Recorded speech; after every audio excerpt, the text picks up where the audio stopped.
septiembre de 2020 y es para culminar los temas de producción de hortalizas, perdón, de manejo de sustratos o cultivo en agregados. Para ello va a abordarla el doctor Jesús Magdaleno. Entonces, adelante, Doc. Voy a estar trabajando y pendiente de lo que pueda ocurrir por ahí. Buen día a todos. Gracias. Sí, muchas gracias, doctor. Buen día. Bueno, vamos a continuar, jóvenes, con el tema de sustratos.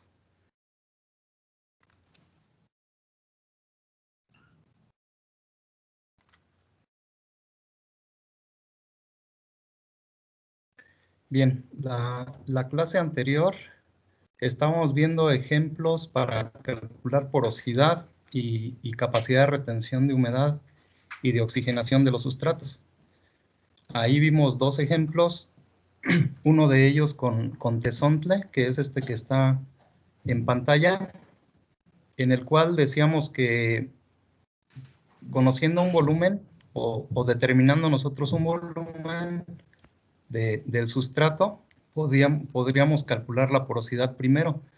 Entonces, en 16 litros, en un volumen conocido, le agregábamos agua hasta saturar completamente el sustrato. Y para este ejemplo, se saturaba con 8 litros. Entonces, el cálculo de la porosidad decíamos que era, si en 16 litros es el 100% de volumen, 8 litros, ¿cuánto representa? Pues sería la mitad, el 50%. Entonces, la porosidad en este caso era del 50%. Si nosotros drenamos ese sustrato y al drenarse se salen 2 litros en media hora, con esto nos deja libres algunos de los poros que se habían llenado. Esos poros libres van a ser los que permiten la oxigenación. Y en este caso decíamos que profe, igual sacamos una relación. Profe, no está compartiendo pantalla, profe. ¿No se está viendo? No se ve. Ok, permítame.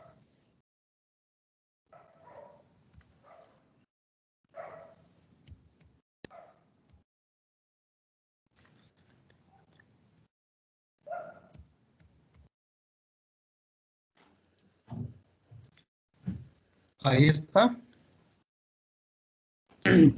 Sí, sí se logra ver ahora sí. Ok, sí. Creo que no le había puesto compartir pantalla por eso. Ok.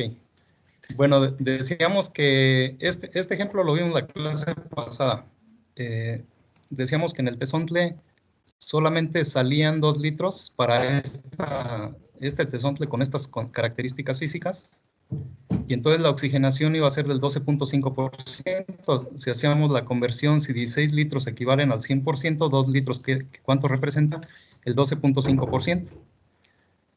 Es decir que los poros que quedan libres después de drenar representan el 12.5%, es decir que la oxigenación es de ese valor. Y el resto, los 6 litros de los 8 que habían entrado, esos los retiene el sustrato. Entonces, eso representa el 37.5%. Si sumamos 37.5 más 12.5, nos da el 50% que era la porosidad total. Entonces, aquí el diagnóstico que hacíamos era de que el tezontle era demasiado fino.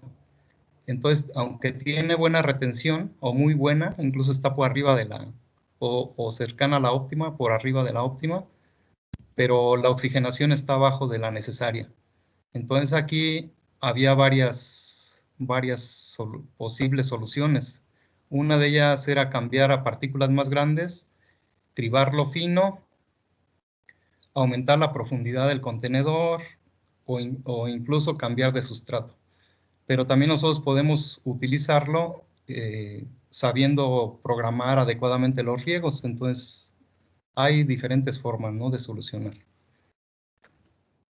Y este otro ejemplo, yo pensé que era igual, que estaba repetida en la diapositiva, pero en el ejemplo 1B es el mismo tezontle, pero ahora con otras propiedades. La porosidad sigue siendo la misma, vean, pero ahora los litros que drenan son 6 en lugar de 2. Entonces ahora aquí la oxigenación es del 37.5%. y la retención de humedad es del 12.5, o sea, es lo contrario que el ejemplo 1A. Entonces aquí el diagnóstico es de que la oxigenación es muy buena, pero la retención de humedad está por abajo de la necesaria. Entonces otra vez, ahí las posibles soluciones pues es cambiar o agregar partículas más pequeñas, cambiar de sustrato o hacer riegos más frecuentes, disminuir la profundidad del contenedor, o sea, existen también todas esas opciones o soluciones o posibles soluciones. Pero en general, si nos damos cuenta, los dos sustratos, la porosidad anda igual que si fuera un suelo. Entonces aquí, pues el tezontle no es un sustrato ideal, es un sustrato que utilizamos por la economía, decíamos, por lo barato pues que sale este material en algunos lugares, ¿no? Porque tampoco en todos hay.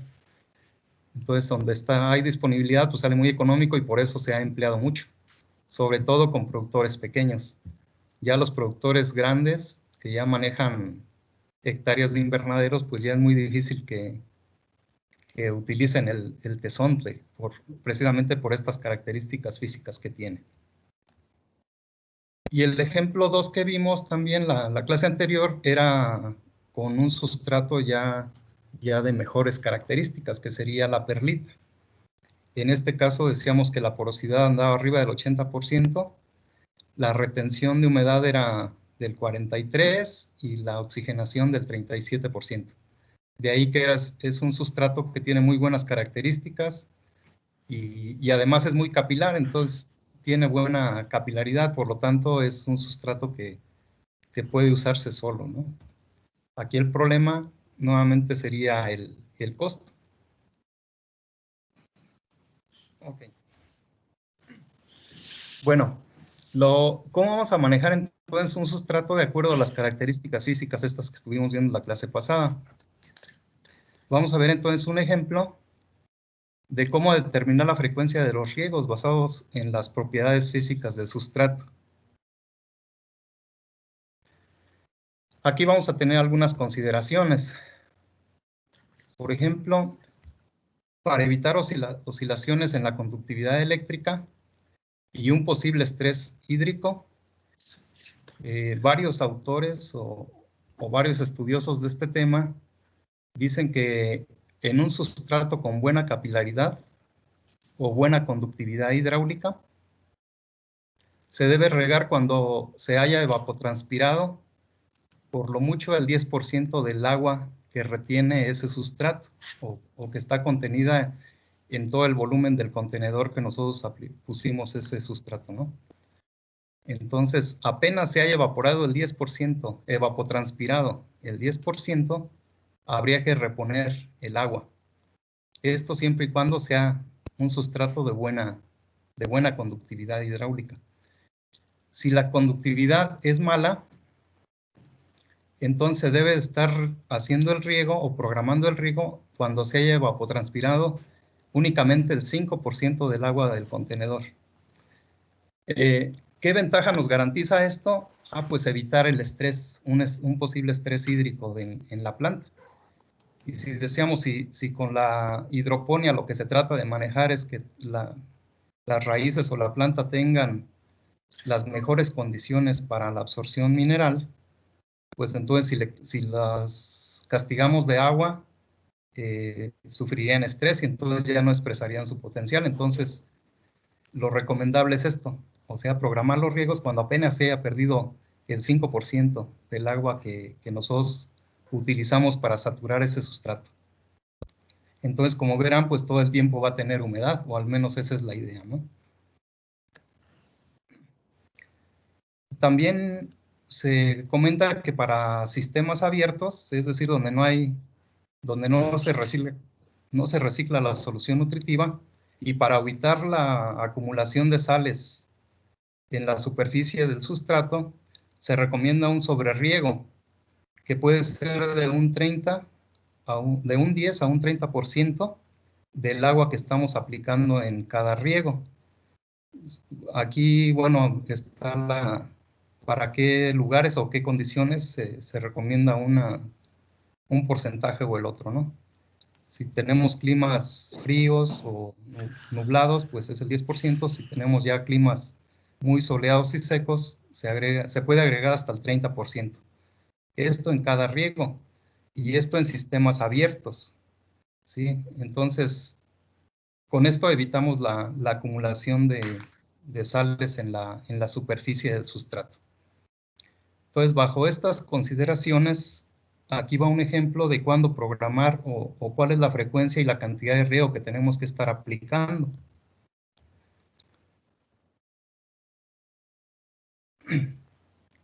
Ok, entonces, para el ejemplo de la perlita que vimos anteriormente, decíamos que en un contenedor de 16 litros, que tiene buena capacidad hidráulica, se retienen 7 litros.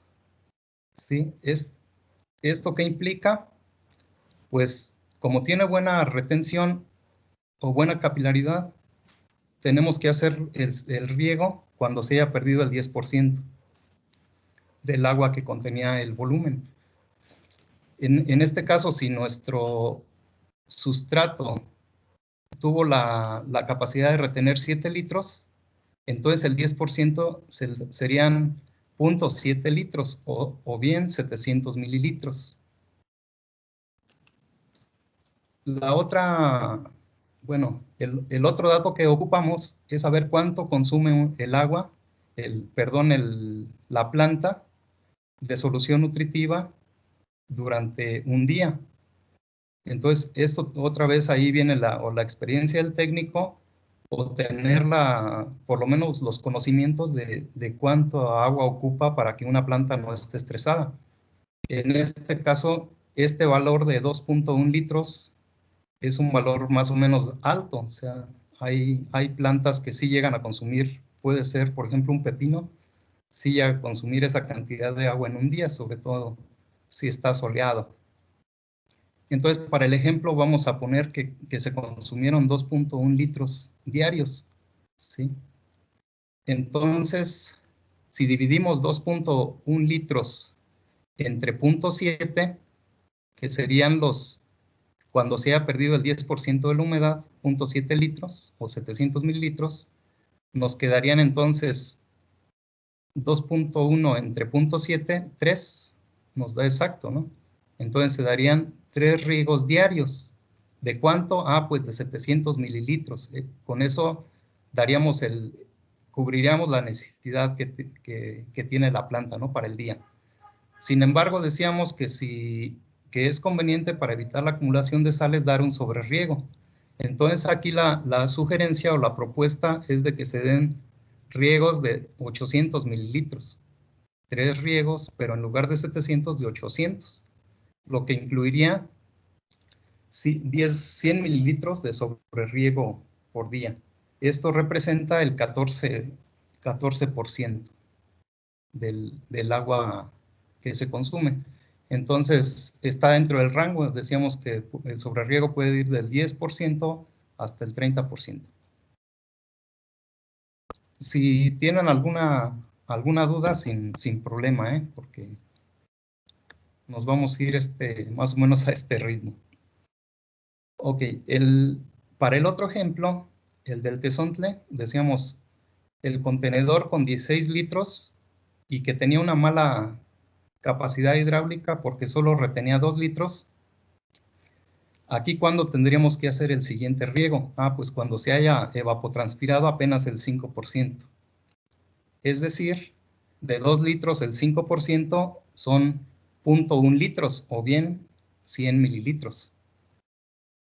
Si en ese contenedor nosotros tenemos una planta que igual está consumiendo 2.1 litros diarios, entonces dividiríamos 2.1 entre 0.1. O bien 2100 mililitros entre 100 mililitros nos daría 21 riegos. ¿Sí? 21 riegos de 100 mililitros.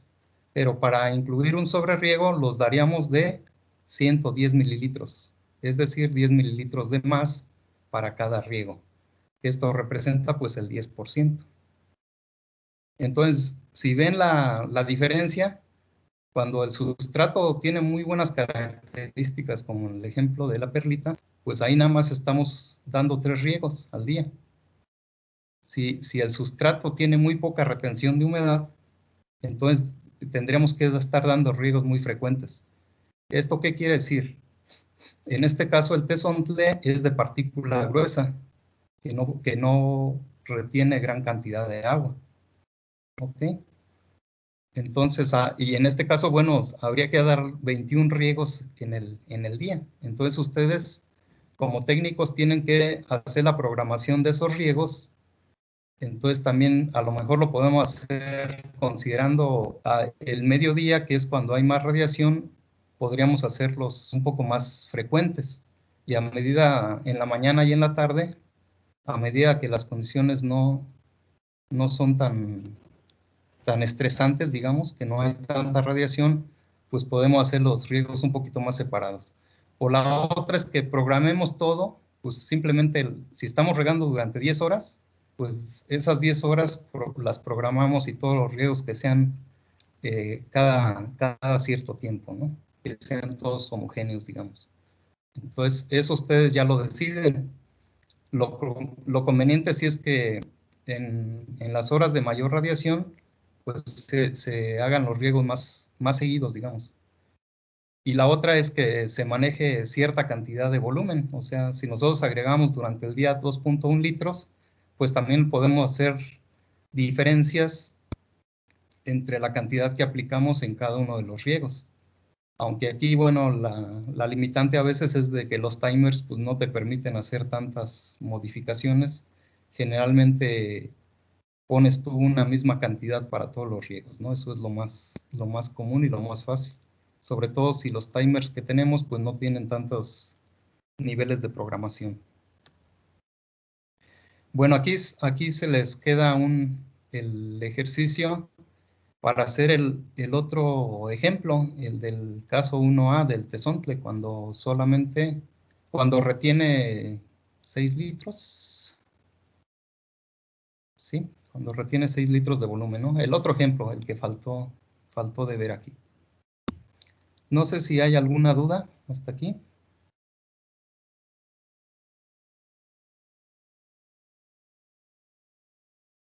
Bueno, parece que no. Bueno, vamos a ver otro ejemplo. Vamos igual a determinar la frecuencia del riego basado en las propiedades físicas. Ahora, suponga que tenemos el tezontle con mala capacidad hidráulica.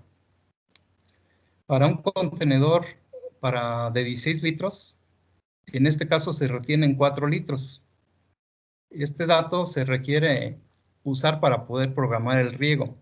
Aquí vamos a utilizar tinas, no las cubetas o las bolsas de 16 litros, sino tinas de 1 metro de largo, 1 metro de ancho y 30 centímetros de profundidad.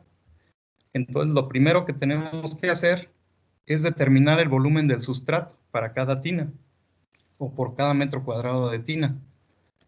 Y pues aquí pues es muy fácil, o sea, sería 1 metro de ancho, 1 metro de largo por 0.3 metros de profundidad.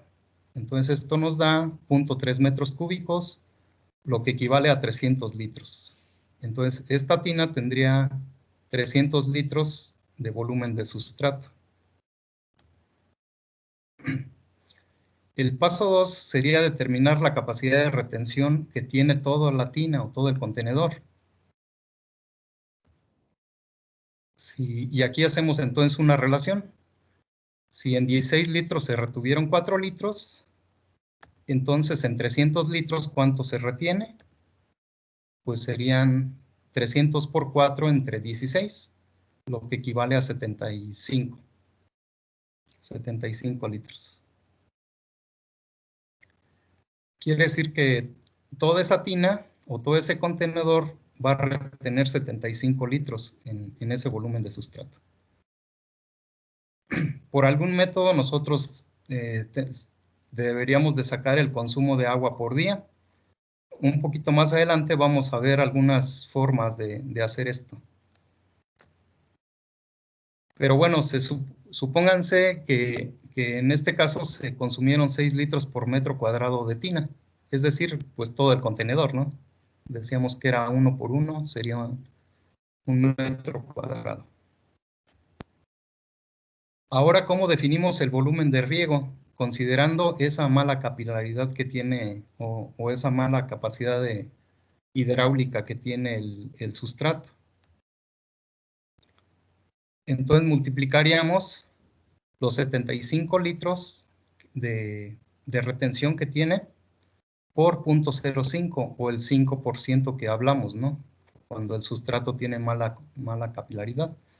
Es decir, que cuando se haya perdido 3.75 litros, tendríamos que aplicar el siguiente riego.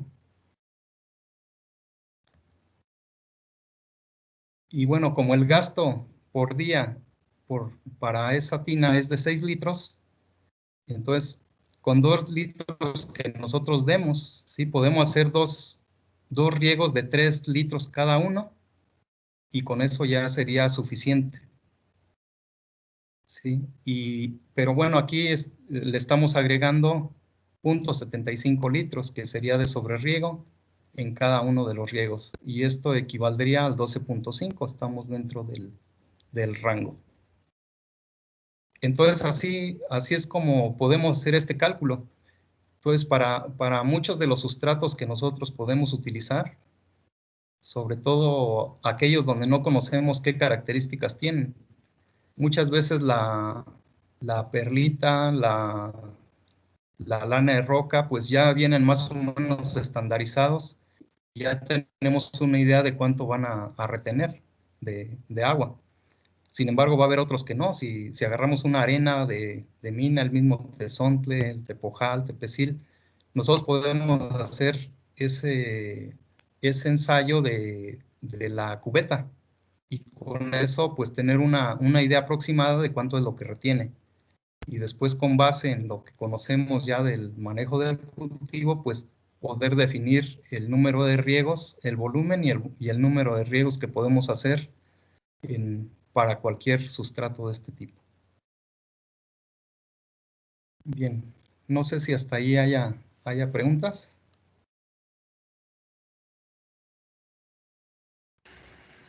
No, profe, todo bien claro. Muy bien. Bueno, les decía que existen algunos mecanismos o algunas formas en que podemos nosotros conocer también el volumen o la capacidad de retención de un sustrato. Entonces, hay algunas empresas que venden, junto con el sistema de riego, nos venden este equipo como el que estamos viendo, se le conoce como lisímetro. Entonces, ese nosotros lo podemos colocar sobre las hileras de cultivo, pero debe tener un poquito más de altura, de tal forma que nosotros podamos drenar sin ningún problema, y bueno, altura y un poco de pendiente, ¿no? Para que podamos drenar y tomar estos valores de los que estamos hablando. Entonces, ya sabemos qué volumen tiene el contenedor, ¿sí? Generalmente, pues estos van a estar en metros, a veces son de 1 metro lineal, ¿no? Estas tinas, y bueno, ya lo ancho sí puede variar, dependiendo también de la distancia que tienes entre hileras. Pero bueno, el volumen, pues tú lo puedes calcular sin problema, conociendo la profundidad también del contenedor. Entonces tú tienes ya la información del volumen que tiene ese sustrato. Tú puedes saber, como les enseñó el doctor Efraín, puedes saber el cálculo del volumen que está entrando si no tienes un medidor de flujo. Con los goteros, bueno, aquí tenemos las plantas, en este ejemplo tenemos las plantas y aquí están los goteros. Entonces, si sabemos el gasto que tienen los goteros o si no lo calculamos, y podemos entonces saber cuánta agua entra y de la que entra cuánta sale, ¿sí? Entonces la diferencia entre la que entra y la que sale, pues ahí podemos calcular la retención de humedad. Entonces también esta es una forma pues que se puede utilizar para conocer algunas de las propiedades físicas del sustrato que son de nuestro interés. Y bueno, aquí en este ejemplo incluso también puedes checar aquí el agua que sale ya después de que pasó por la planta y estar monitoreando la conductividad eléctrica, pH, para ver qué tanto va modificándose, ¿no? Aquí hay una imagen también ya digamos de ese contenedor, pero ya en vivo, aquí con plantas de pepino, y les decíamos, se les conoce como lisímetros a estos, ¿no? A estos dispositivos.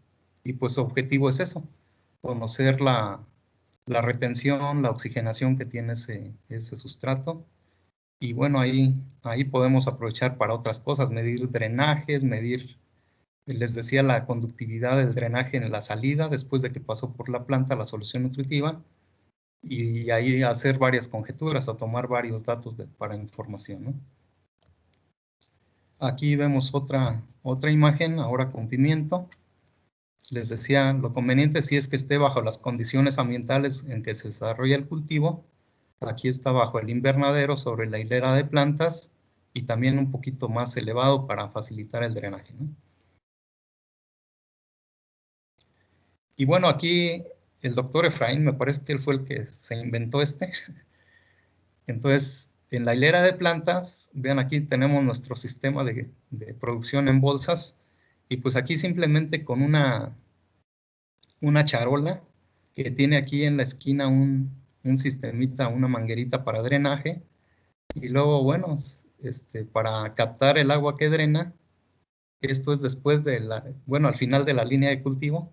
Y vean, aquí puse una botella y ahí se puede estar monitoreando también esas cosas. Y además estar checando les decía, la conductividad para ver qué tanto aumenta, ¿sí? Con relación a la que metimos en un principio. Esto generalmente es para sistemas abiertos, ¿sí?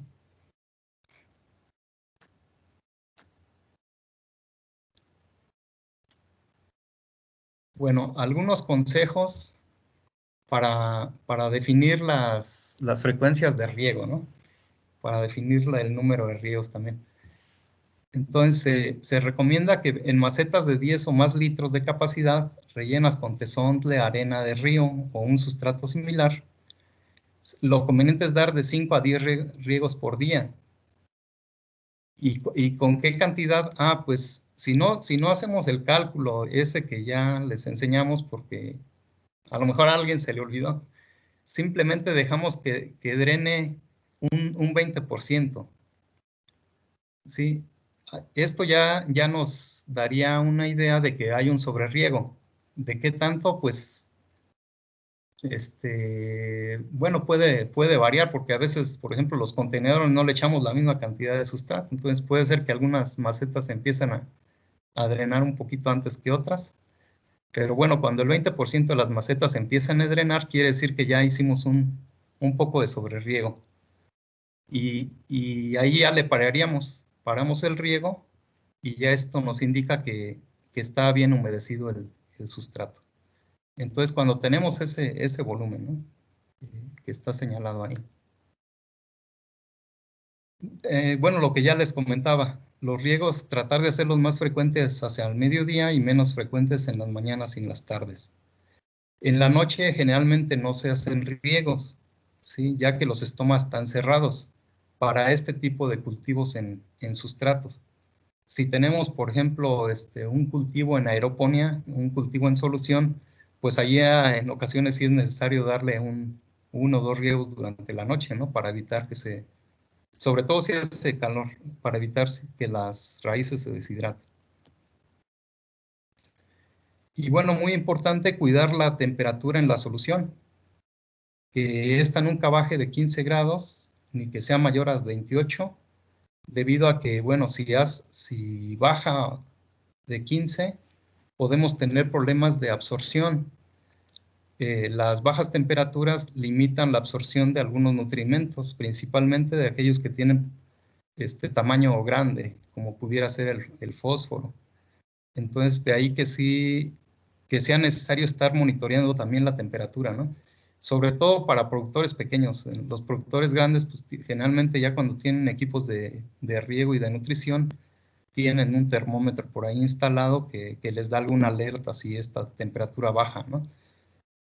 ¿Y qué sucede si la temperatura es muy alta, mayor a 28 grados? Puede ser que para algunos cultivos tropicales a lo mejor no les afecte y puedan soportar hasta 32, 33 grados sin problema. Pero ya en cultivos que no son de origen tropical, entonces debemos de cuidar que no pase de esa temperatura. Aquí el inconveniente de una alta temperatura es de que acelera el metabolismo de la planta y entonces la podemos avejentar en menos tiempo y eso pues a la larga nos va a disminuir el rendimiento. Entonces es lo que tendríamos que estar cuidando. Y bueno, con base en ello, pues hay que evitar que los tinacos negros estén expuestos al sol, si no estamos manejando un gran volumen en nuestra cisterna o en nuestro tinaco de inicio, ¿no? Sobre todo para productores pequeños. Lo mismo con las bolsas, si son negras, si son blancas, la manguera de conducción, si es negra, en ocasiones la dejamos a la intemperie, etcétera. O sea, son muchos detallitos que tenemos que cuidar. Okay. ¿Alguna pregunta hasta aquí?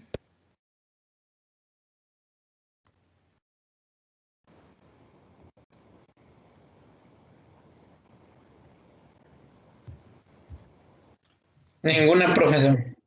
Perfecto. Tengo una, profe. Sí, adelante, Sergio. Mire, me quedé con la duda. En el primer inciso del primer consejo, nos dice que hay que hacer 5 riegos aproximadamente. ¿El drenado se debe manifestar en cada riego o debe ser al final de los 5 riegos? Bueno, es que si el primer riego, por ejemplo, lo está haciendo en la mañana, es más probable que drene a esa hora, ¿no? Un poquito antes. Entonces, aquí lo conveniente es que vayan tomando esa información del volumen de riego que están aplicando, de los minutos de riego en cada uno de los riegos. Entonces, y que esto, por ejemplo, que lo hagas en un día soleado y luego también lo tienes que hacer en un día nublado, de tal forma de que tú tengas información para diferentes condiciones, ¿no? Es muy importante que nosotros como técnicos siempre tengamos información y irla generando. Tenemos que tener una bitácora. Hay algunos equipos ya que, por ejemplo, el doctor Enrique y el doctor Mario Pérez tienen instalado algunos equipos en sus invernaderos y estos van bajando información directamente a la computadora y ahí se va guardando.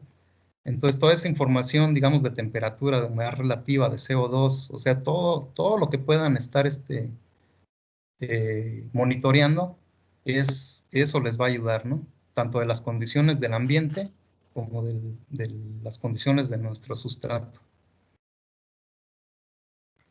¿Alguna otra? No, nada más es esa. Ok. Entonces, les voy a proyectar entonces la otra. No sé si, a ver, me dicen si ya la ven. Cultivo en sustrato 2 se llama. ¿Sí ya la ven? Ok. Bueno, este es el complemento a lo que nos falta. Entonces decíamos que los sustratos tenían varias clasificaciones. La más común es, digamos, por el origen, ¿no? Natural o sintético. Pero también existen otras características u otras propiedades que son de interés. Vamos a hablar un poco de las propiedades químicas de los sustratos. Entonces, nos interesa mucho el pH. Del pH, bueno, ya lo hemos platicado en el curso, o ya debimos haberlo visto todos los profesores abordado, de que el pH en la solución nutritiva pues debe tener ciertas características o ciertos rangos. Aquí lo ideal es que vaya entre un 5.5 y 6.5. Con esto va a favorecer la absorción de la mayoría de los iones, por eso se maneja ese rango de pH, ¿no? Si el sustrato tiene cierta capacidad de buffer, capacidad tampón, es porque tiene algunos elementos que puede retener o que puede sacar. Entonces, en los sustratos inorgánicos, pues difícilmente vas a tener esta capacidad. Entonces, generalmente, aquellos por eso se le conoce como inertes. Entonces, en los que no lo son, que podrían ser algunos de los orgánicos, sí van a tener cierta capacidad tampón. Esto nos puede ayudar, nos puede favorecer para algunas cosas, pero también nos puede afectar en otras. Por ejemplo, cuando se retienen algunos de los elementos, ¿no? Pero hay que conocer entonces esas propiedades para que nosotros podamos saber si el sustrato nos puede retener un poco del nitrógeno que estamos aplicando, o incluso que nos esté liberando algún elemento, algún ion que la planta necesita, ¿no? La capacidad de intercambio catiónico. De repente por ahí sí hay algunas partículas en los sustratos que nos pueden retener o liberar igual algún ion, y esto tiene que ver con la capacidad de intercambio, ¿no? Entonces, siempre lo más conveniente es que el sustrato, pues, aunque no nos provea, pero que no nos retenga. O sea, hay veces es más importante que no nos retenga, ¿sí? Y pues ni modo, aunque no provea tampoco. El nivel salino, bueno, aquí si el sustrato, por ejemplo, les decía la fibra de coco, si lo agarramos tal cual viene de las plantaciones, pues generalmente va a tener una alta conductividad eléctrica. Y esa conductividad nos la va a estar generando principalmente cloruro de sodio. Y esto pues nos va a aumentar la salinidad que tiene o que pudiera tener ese sustrato. Entonces ahí habría que quitarla, porque pues estas dos sales o esos dos iones son perjudiciales en altas concentraciones. Yo, por ejemplo, me tocó hacer un experimento en el doctorado donde usé fibra de coco como sustrato para producción de plántulas de tomate de cáscara. Y cuando compramos la fibra, esta tenía como 7 de salinidad, tenía una conductividad de 7 milimols, entonces en esos casos pues teníamos que hacer varios lavados hasta que le quitábamos todas esas sales, ¿no? Entonces eso hay que cuidarlo siempre.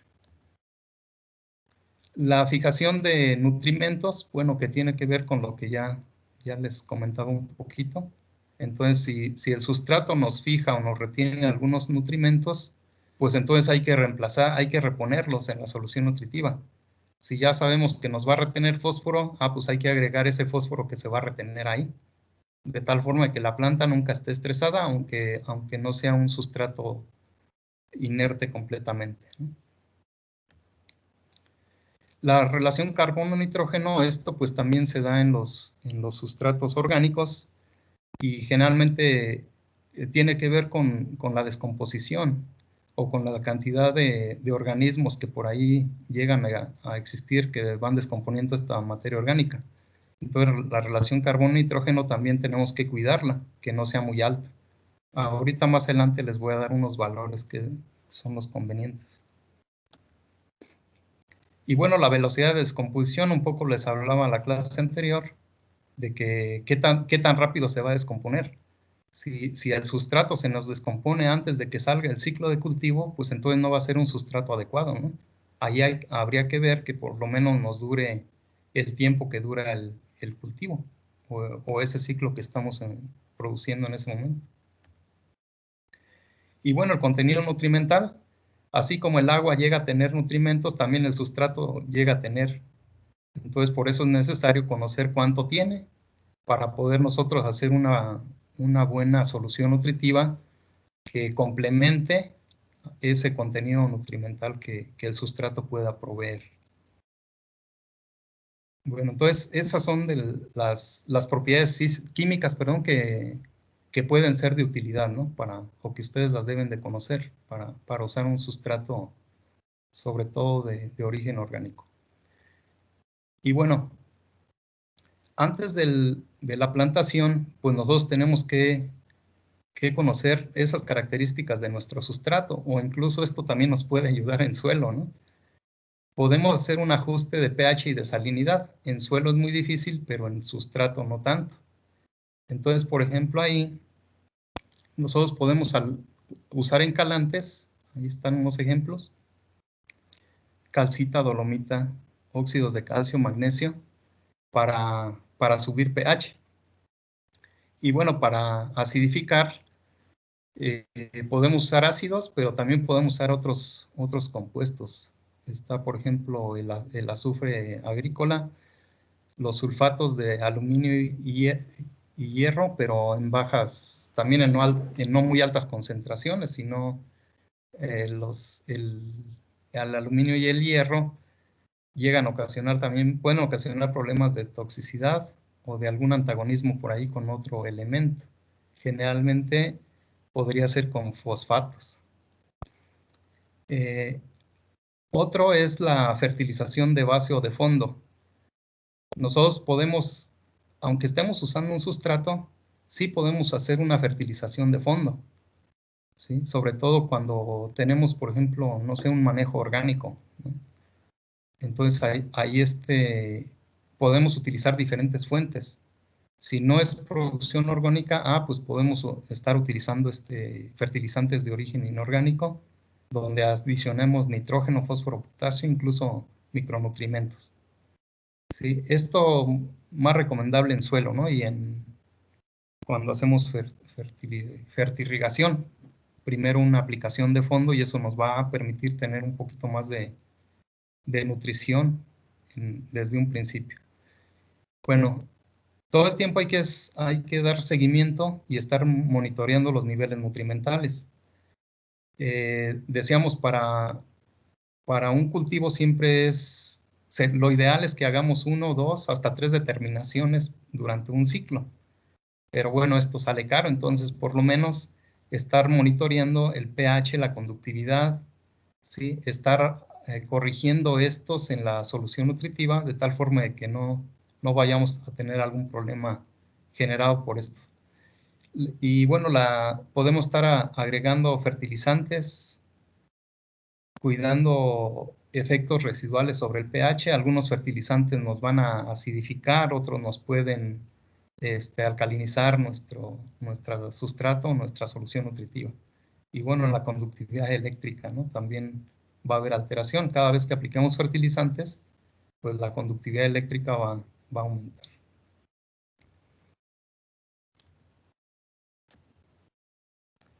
Bueno, ¿qué nos conviene saber de análisis químico de un sustrato?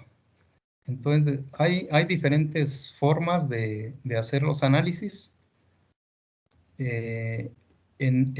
Por ejemplo, con agua, se le conoce como extracto de saturación. Un poquito les comentaba el doctor Efraín sobre este tema, ¿no? Ahí vamos a tener nos va a servir para cuantificar aniones y cationes, pero bueno, con agua hay los métodos de extracto de saturación pueden ser con un cierto porcentaje de agua y hay unas diferencias en la metodología. Se puede usar, digamos, 0.15% nada más de agua, que se le conoce nada más como pasta, y la otra puede ser saturando por completo, ¿no? O agregando el 50% de agua, etcétera. O sea, hay diferentes relaciones. Pero bueno, sirven para lo mismo, cuantificar aniones y cationes, determinar pH, conductividad eléctrica, ¿no? Esos valores. Existen otros métodos como el cloruro de calcio con DTPA. Ahí está el nombre, está medio difícil pronunciarlo. También hay una relación para este método y nos va a ser de utilidad para cuantificar micronutrientes.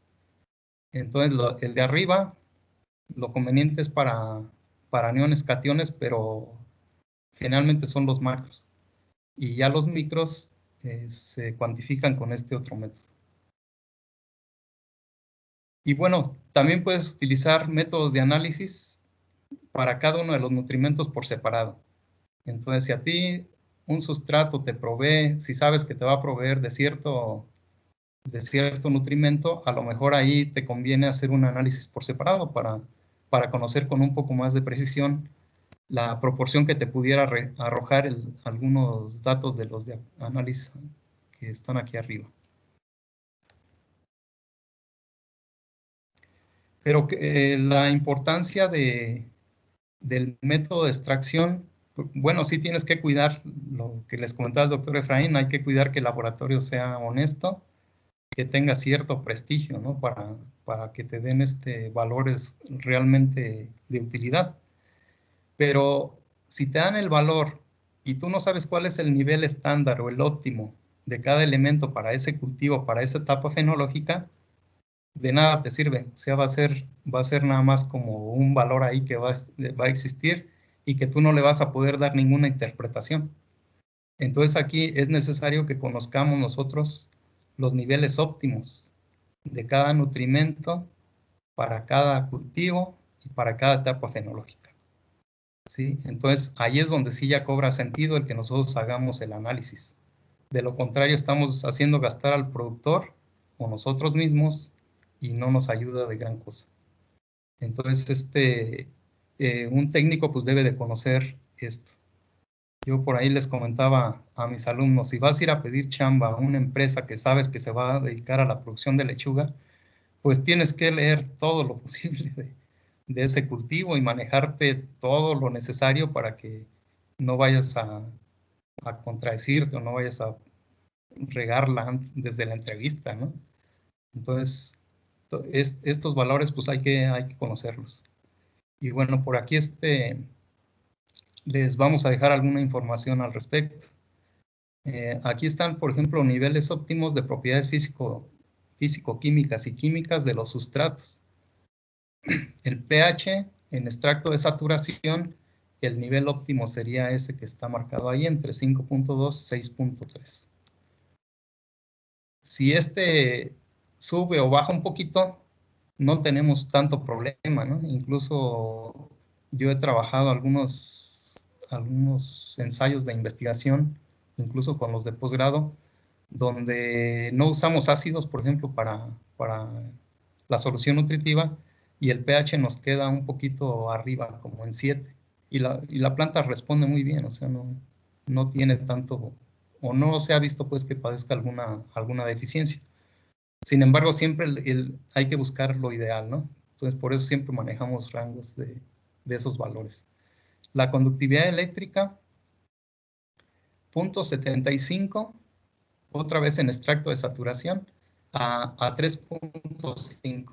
Entonces, ahí pues otra vez va a depender de los cultivos, ¿no?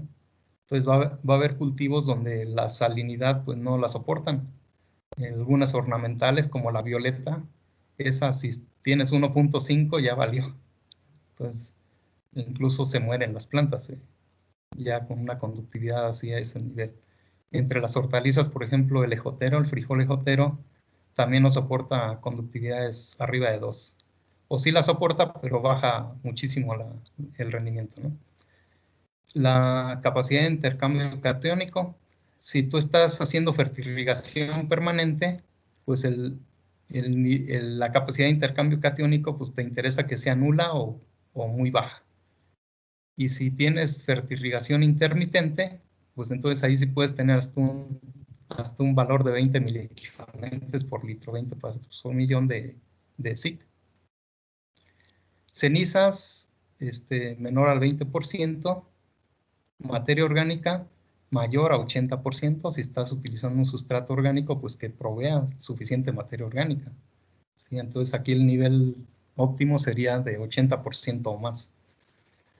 La relación carbono-nitrógeno, les decía, esto tiene que ver con los microorganismos, porque siempre va a haber microorganismos que se requieren para descomponer esas moléculas o esos iones de carbono que existen.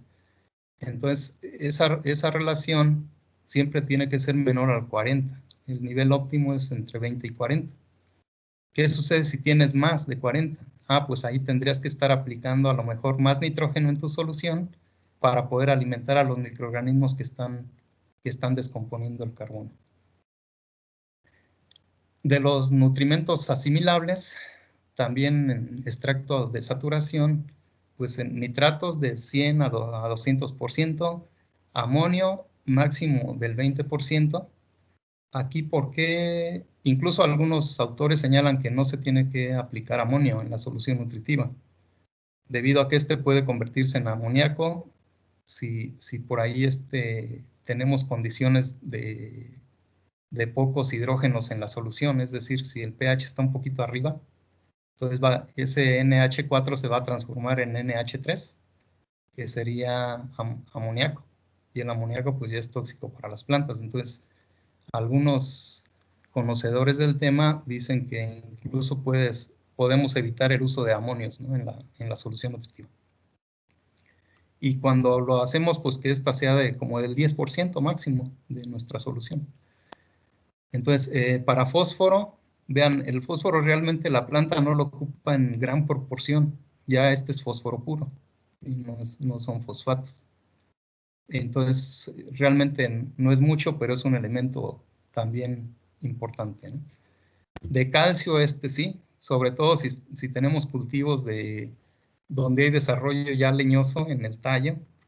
Entonces aquí vamos a ocupar bastante calcio. Y bueno, calcio y potasio de los dos, ¿no? El primero es potasio. Potasio entre 150 y 250 y el calcio siempre arriba de 200. El magnesio, 70 o más, lo conveniente. Y luego ya vienen los micros. Por ejemplo, nosotros en la solución nutritiva que preparamos aquí para prácticas usamos 3 partes por millón de hierro.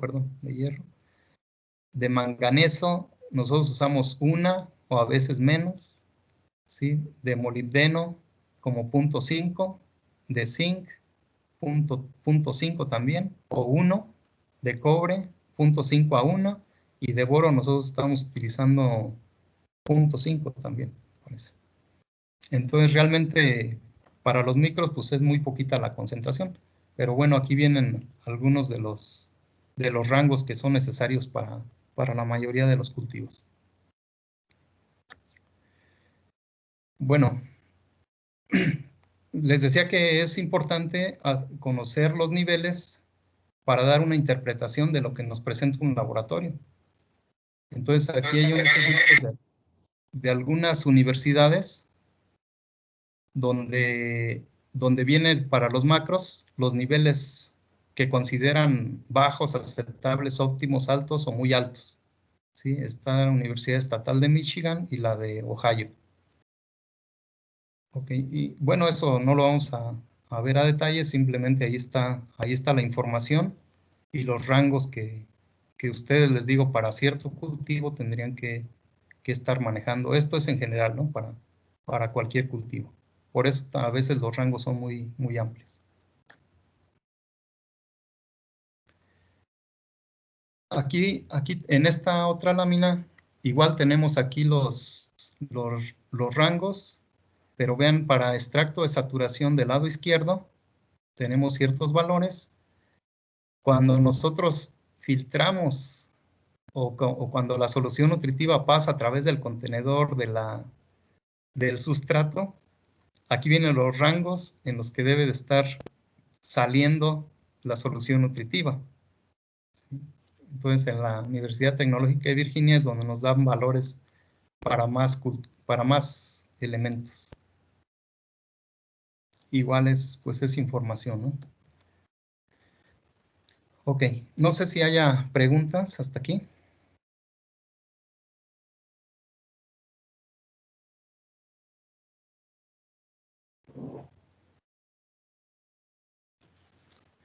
Bueno, creo que no. Bueno, otras propiedades que nos llegaran a interesar son las biológicas. De las propiedades biológicas, bueno, un sustrato puede darnos cierta actividad en hormonas, ¿sí? Pueden ser, bueno, generalmente las auxinas, que en ocasiones son de utilidad, por ejemplo, para el desarrollo de raíces.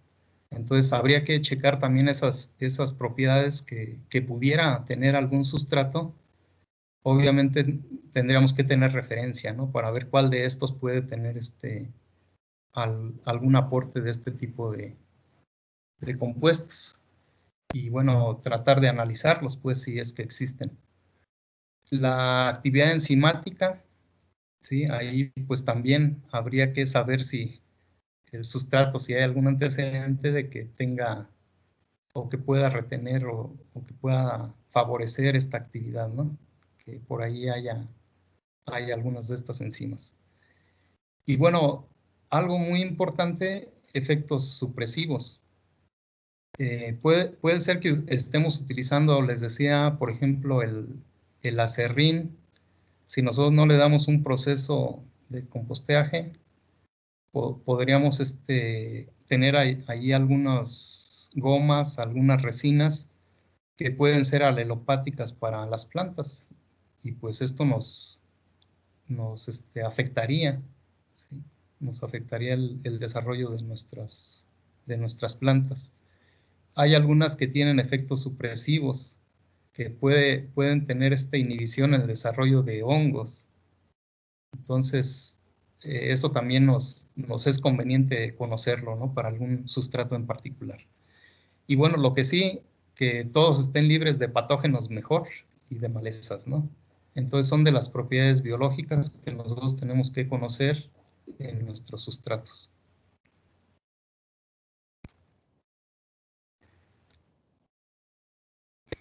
Bueno, finalmente vamos a ver un poco de algunas características que van a tener entonces los sustratos inertes contra los sustratos orgánicos.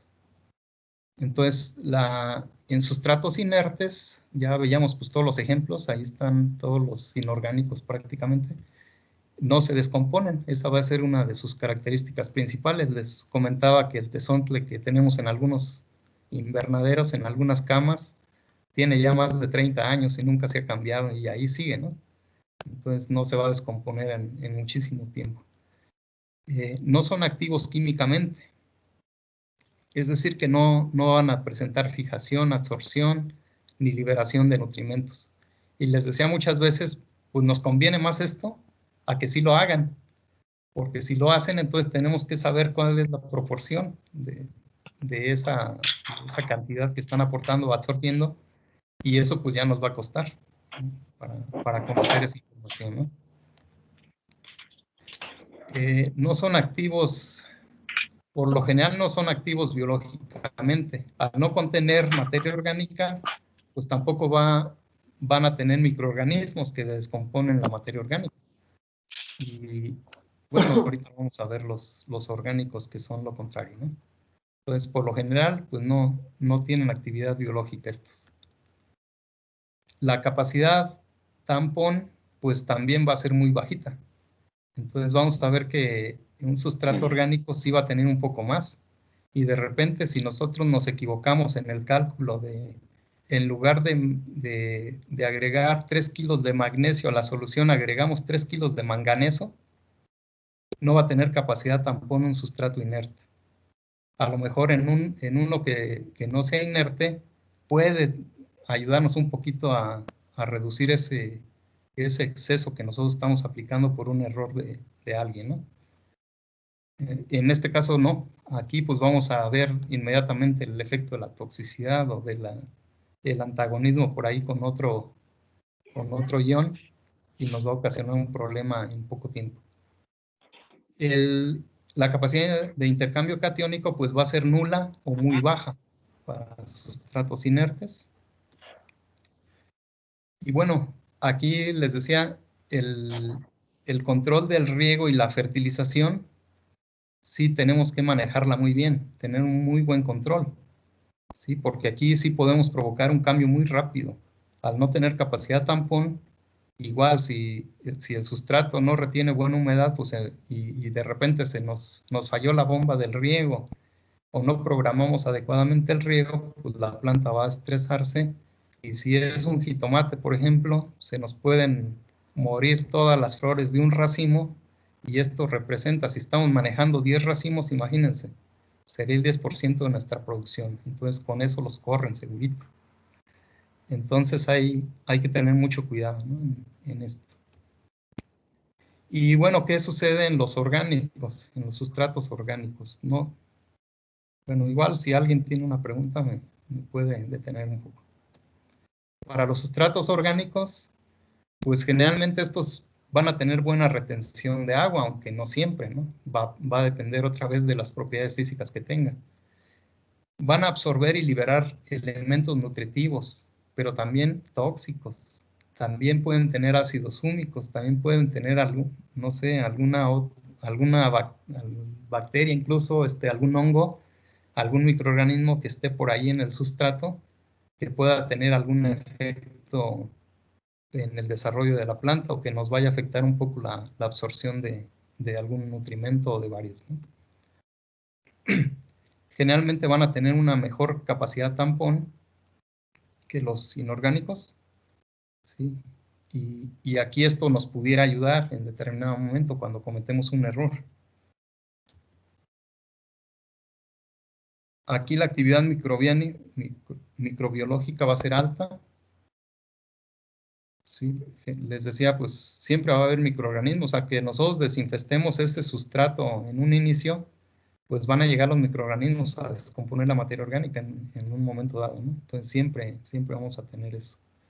Y en ocasiones, cuando hacemos producción orgánica, porque también es factible, ahí no nos conviene eliminar digamos, a los microorganismos que pueden ser benéficos, ¿no? Entonces ahí ya es consideración de cada quien si desinfestamos ese sustrato o si mejor le dejamos para que no matemos a los organismos benéficos. Ya eso va a depender del manejo que le demos a nuestro cultivo.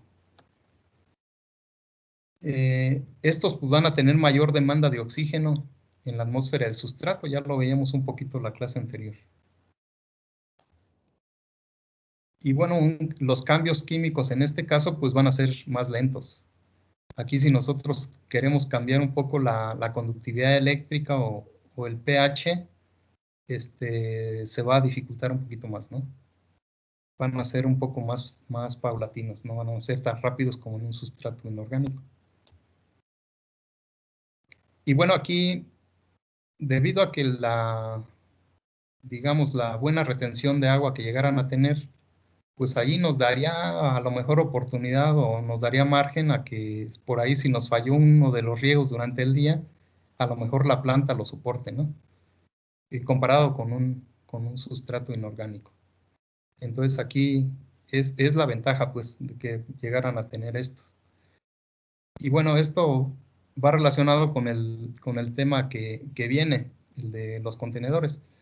Aquí, por ejemplo, cuando nosotros tenemos un sustrato en muy poquito volumen, por ejemplo en bolsas, estamos hablando de 15, 16 litros, cuando mucho 20, o bueno, a lo mejor sí podemos llegar a tener 30 si estamos ya con algún, por ejemplo, con arándano, o algún cultivo ya que requiere un poco más de volumen de sustrato, pero tenemos a veces 5 o 6 litros nada más para algunos cultivos de volumen de sustrato.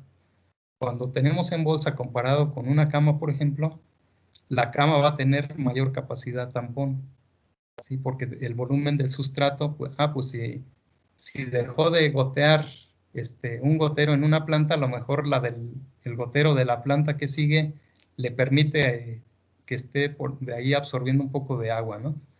Sin embargo, en una bolsa, si tenemos nada más un gotero y se tapa, ustedes lo han visto en las prácticas. Hay plantitas que de un día para otro pues ya están muertas o si es un jitomate ya se le cayeron las flores de un racimo, ¿no? Entonces, eso también tenemos que conocer pues y destacar y saber qué problemas nos puede ocasionar.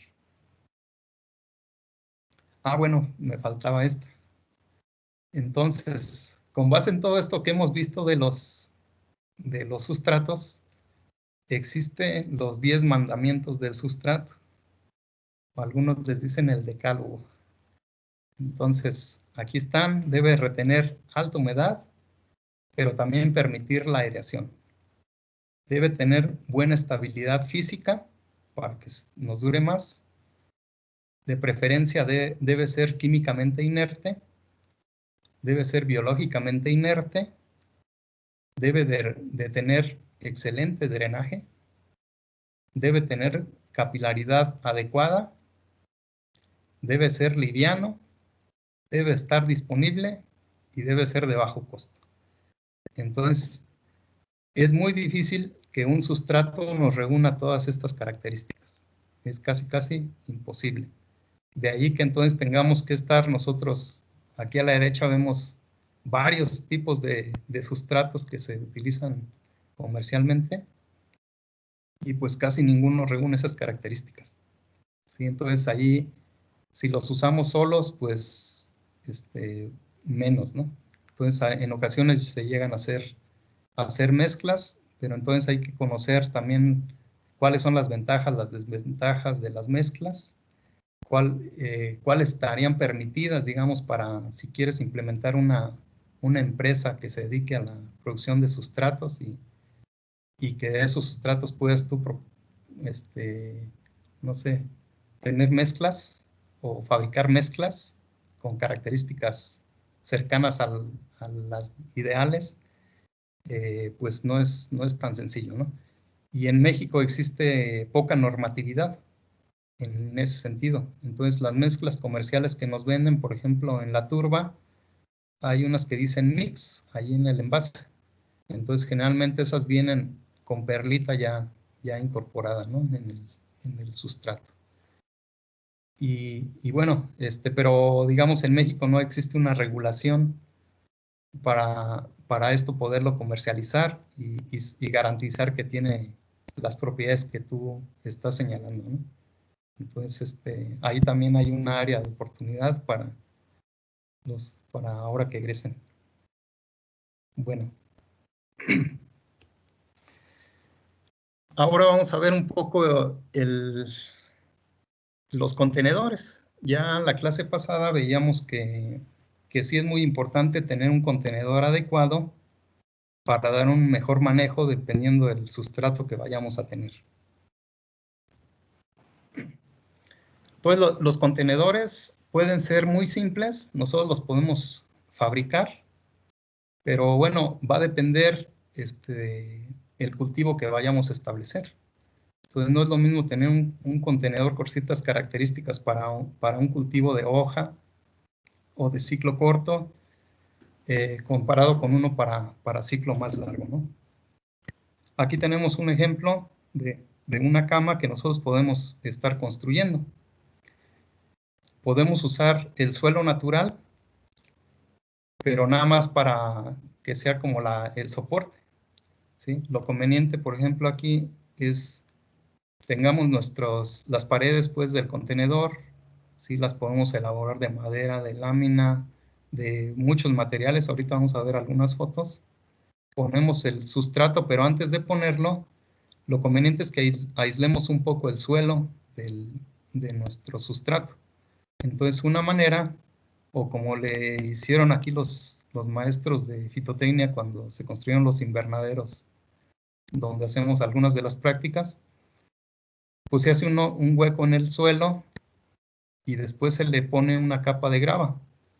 ¿Sí? Esta capa de grava pues permite un poco el aislar del suelo, pero también nos va a ayudar al drenaje para evitar algún encharcamiento si la pendiente del terreno no es muy alta, o bien si por ahí tenemos algún problema en algún gotero, ¿no? Que se nos chorrea alguna vez el agua por aquí y que pueda drenar sin necesidad de que, o antes de que nos ocasione un problema, pues. Entonces siempre es bueno aislarlo. Después se le pone una capa de plástico perforado, ¿sí? Y ya el plástico también nos impide a que algunas plagas del suelo pues suban. Sí lo van a hacer, pero bueno, que les cueste un poco de trabajo, que suban hacia arriba, hacia donde está el sustrato, las raíces de las plantas. Entonces nosotros podemos tener camas como contenedores, ¿sí? Aquí esta imagen es de cuando teníamos algunos invernaderos allá en Fitotecnia Viejo. ¿Sí? Aquí, si se dan cuenta, pues son tipo capilla. ¿Sí? Las camas son hechas al nivel del suelo. Entonces se hizo eso que les comento. Se se escarbó o se sacó algo de suelo, se puso una capa de grava de unos 10-15 centímetros. Después se pone un plástico perforado y enseguida ya nuestro sustrato. Y esto es parecido a algunos de los invernaderos que tenemos aquí también en el ranchito. Sí, nada más que aquí los del ranchito hay algunos que no son así de esta forma, ¿no? Son circulares. Y aquí está el maestro Domingo, que está de rojo. No sé si todos ubican a Domingo, supongo que sí. Sí, él ya era profesor aquí del departamento desde que se hizo esto. E incluso algunos de los materiales que se utilizaron aquí, por ejemplo, para hacer las barritas estas, ¿sí? Para hacer la cama, fueron desperdicios de autoconstrucción. Después de que se acabó la primera etapa de construcción del módulo, de los módulos, creo que fue hasta el 20, para los que iban en auto. Sobró mucho material, entonces Fitotecnia se lo pidió a Patronato y se los trajeron para acá a hacer algunos de estos cambios. Entonces, pueden ser hechas de diferentes formas o diferentes materiales. Y aquí va el cultivo, vean, pepino, sí, aquí ya está floreando, ahí va el cultivo con sus tutores. Sustrato, ¿cuál fue? Pues tezontle, ¿no? Y aquí ya había hecho varias pruebas el maestro Felipe Sánchez y ya sabían que este es un sustrato que puede ser muy, muy adecuado sobre todo para productores pequeños. Y ahí va la planta creciendo. Y bueno, aquí se ve, tenemos un pasillo de cemento. Aquí abajo de esto pues no hay cemento, ya les decía que abajo de las camas, ya les decía que va una capa de grava y luego una cubierta plástica.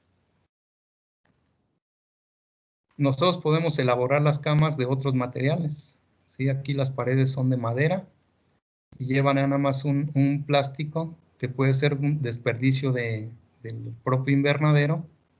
Nunca tiren los plásticos de los invernaderos, siempre podemos darle un segundo uso. Y aquí es lo que hicieron. Entonces aíslan el suelo con el plástico y bueno, aquí para que no se nos escape la humedad por los laterales, pues el mismo plástico ayuda, ¿no? Y vean el cultivo de jitomate ya en plena producción. Y aquí están los 3 primeros racimos ya listos para cosecharse y sin problema, ¿no? Ventaja de las camas, ya les decía, si se nos tapa un goterito por aquí, pues los siguientes o los de al lado ayudan a amortiguar la falta de humedad de ese gotero. Entonces, esa es la ventaja de una cama. Aquí también, bueno, aquí está arriba del nivel del suelo. Sí, en el anterior era a nivel del piso, entonces podemos tener camas bajas abajo del nivel del piso, camas medias o camas altas. Esta sería una cama alta. Aquí tendríamos una cama baja. En este otro ejemplo, vean, aquí tenemos suelo, se sacó un poco de volumen del suelo y se reemplazó con el sustrato. Igual lleva una cubierta aquí de plástico para evitar el contacto de los pasillos con nuestro sustrato, ¿no? Y bueno, evitar que el agua se vaya hacia donde no queremos. En este caso, me parece que es tepojal. Sí. Aquí tenemos otras camas. Estos son las orillas de los árboles o de los troncos de las que salen en las madererías. Entonces se utilizaron, ¿sí? Todo esto que es desperdicio, que a veces lo mucho que hacen es compostas con él, pues aquí se puede aprovechar, pues tiene un costo relativamente barato. Y bueno, la parte recta pues, se pone hacia adentro y hacia afuera quedó la corteza del árbol. Y ya algunas estacas para detener el peso del sustrato. Y también aquí lleva su plástico, ¿no? Para evitar filtraciones. Y aquí está el suelo natural. Aquí donde está el arbolito. Entonces nosotros podemos ingeniarnos, ¿no? Para hacer nuestras camas. Aquí, esta es del invernadero que antes era de vidrio, que está enfrente, atrás del auditorio, enfrente de Fitos Viejo, donde ahora son talleres de difusión cultural. ¿Sí? Y esta es su hija del doctor Felipe. Y bien, ahí van las plantitas, ¿no? Igual el sustrato pudo ser tepojal. Diferentes cultivos, ahí esta foto fue por allá en los 70s, me parece. En los invernaderitos que se hicieron también en Fitos Viejo, esos estaban entre donde estaba lo de plantas medicinales y el periférico, donde ahora está la biblioteca de prepa. Por ahí se hicieron estos invernaderitos. Y pues aquí son de madera, ¿sí? Y vean aquí las camas. Aquí simplemente es plástico o es polietileno, pero de un grosor mayor. Y las estacas son para evitar que el sustrato se abra pues mucho. Sí se van a provocar aquí algunas bolsas con el peso y ahora que esté húmedo más. Pero bueno, se le puede poner otra estaca aquí en medio y ya un poco te ayuda. Entonces, los materiales con los que las puedes hacer, las camas prácticamente puede ser de cualquiera, ¿no? Aquí otra vez camas a nivel del suelo. ¿Sí? Aquí entonces aisladas también con su polietileno, su plástico, ¿no? Y bueno, ahí están ya las plantitas. En esta imagen representa aquí apenas acaban de hacer el invernadero y están esparciendo el sustrato que van a utilizar. Aquí no hay una cama, sino que todo el invernadero está cubierto con un sustrato.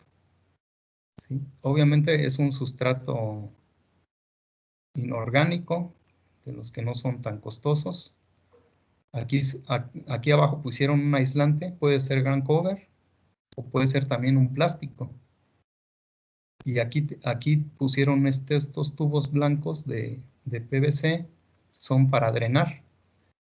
Entonces, el exceso de agua que pudieras tener en el sustrato, aquí estos tubos llevan perforaciones. Entonces, esas perforaciones van a permitir que el agua excedente pase a través de ellas y se vaya hacia un extremo del invernadero. Entonces, aquí en el extremo de abajo, ahí debe de estar la descarga de esos drenajes. Entonces, ahí podemos reutilizar esos drenajes o simplemente los sacamos pues para que no nos ocasionen problemas al interior del invernadero, que es lo más común que hacen en México las empresas, ¿eh?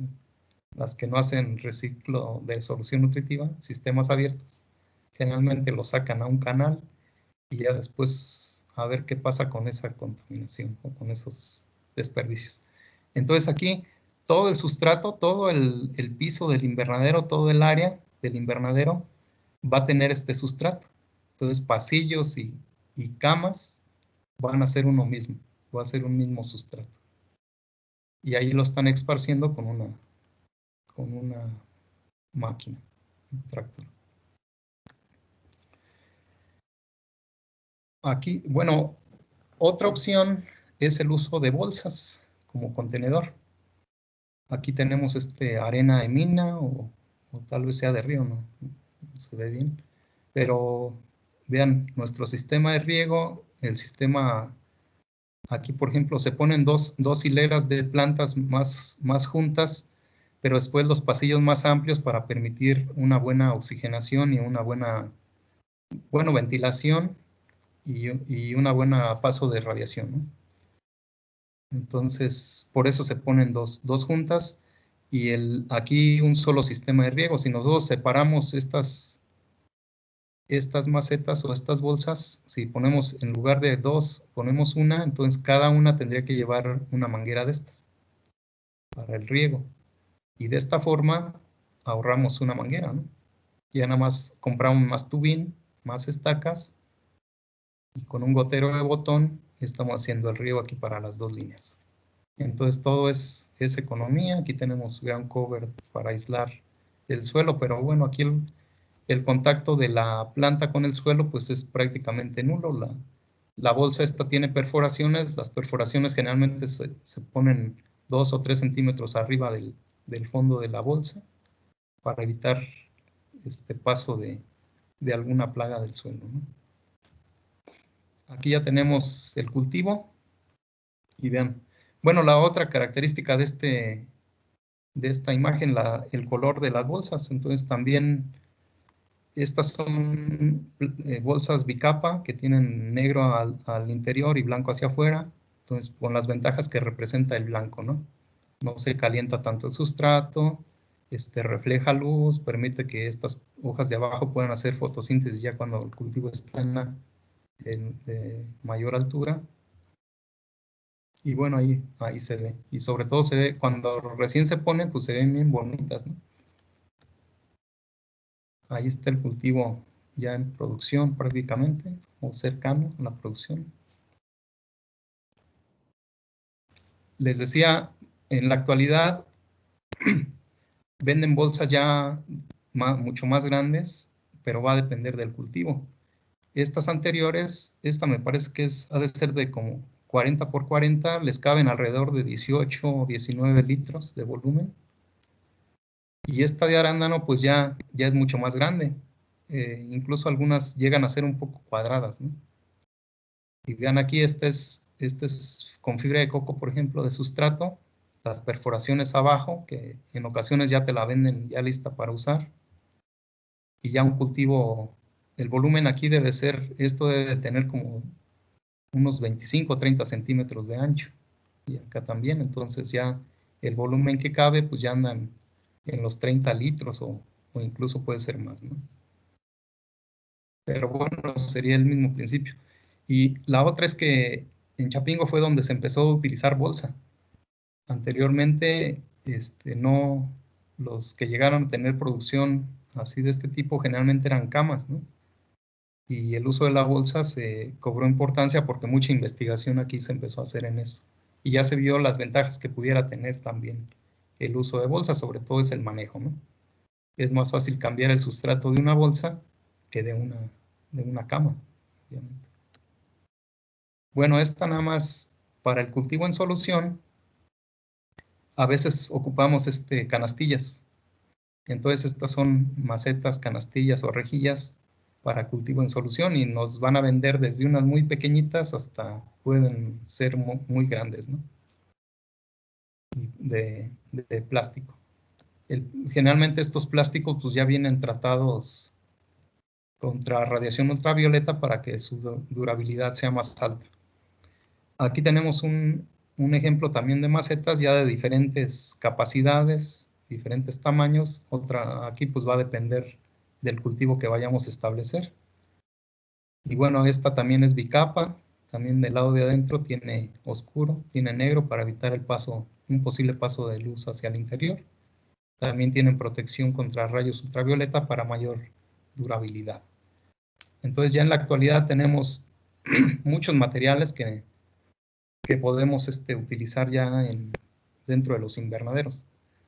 Si nosotros usamos macetas de esas que les venden a las mamás para el jardín, pues esas nos van a durar dos años, a veces en un año se queman, ¿no? Entonces necesitamos tener cuidado y comprar ya que tengan la protección contra rayos ultravioleta. Otro tipo de macetas, estas ya pueden ser comerciales o pueden ser experimentales. Estas ya tienen un sistemita de drenaje por aquí a los lados, ¿sí? Y son para un volumen de sustrato más o menos grande. Entonces aquí, por ejemplo, aquí hay varias plantas de melón, ¿sí? Para un solo contenedor. Pero entonces existen muchas formas, tamaños, ¿sí? Capacidades de las macetas. Estas blancas, pues otra vez la ventaja de que reflejan un poco la radiación o permitan que las hojas basales también absorban un poco más de luz, aunque ya el cultivo esté grande. Sí, aquí vemos esas tinas ya en un cultivo en producción, un cultivo comercial de pimienta. Sí, otra imagen, ahora con pepino.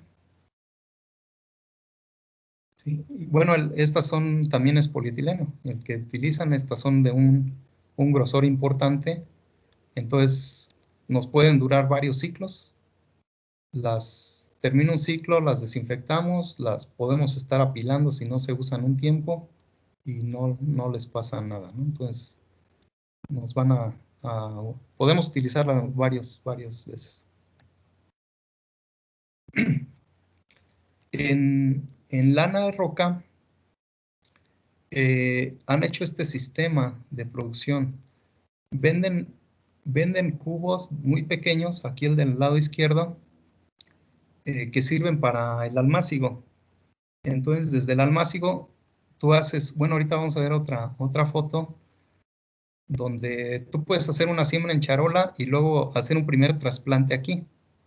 La siembra en charola se hace en contenedores circulares que cabrían aquí en estos huequitos que vemos por aquí.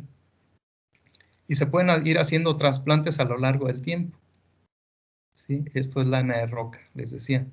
El plástico de los lados no se le quita, abajo está perforado. ¿Sí? Entonces podemos estar haciendo producción de este tipo en un sistema abierto. O si es un sistema donde captamos drenajes, pues abajo tendría que ir una canaletita, ¿sí? que capte el agua que se drena. ¿Sí? Y vean esto.